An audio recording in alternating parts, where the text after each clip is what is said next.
Šta ste vi danas ovdje radili, tvoji drugari i ti? Zasadili drveće.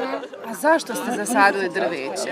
Da planeta diše. Lekciju koju su Zarija i njeni drugari savladali sigurno nikada neće zaboraviti. Koliko će uspjeti uticati na odrasle, one koji se ne mogu pohvaliti ovakvim odnosom prema prirodi, teško je reći, ali je važno djelovati. Upravo s tim ciljem Rafting klub Tuzlak u saradnji sa Udruženjem za kreativni razvoj Mala akademija danas je na omiljenom šetalištu Tuzlaka, ali i gostiju ovog grada, Slanoj banji, organizovao sadnju dječje šume.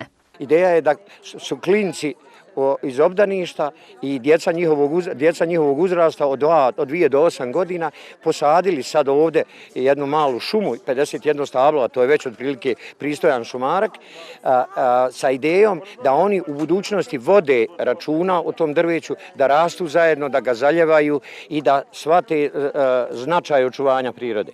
Projekat je podržala Fondacija Tuzlanske zajednice iz fonda Volim svoj grad, čiji je glavni donator Američka agencija za međunarodni razvoj USAID. Najljepše je kad u ovim aktivnostima učestvuju najmlađi, tako da nam je ovaj projekat poseban zbog toga, zato što se razvija ekološka svijest od malih nogu i značaj da nam treba više čistog zraka, da nam treba više šume i svakako da je jedna od ljepših aktivnosti koja nam se u ovoj godini desila.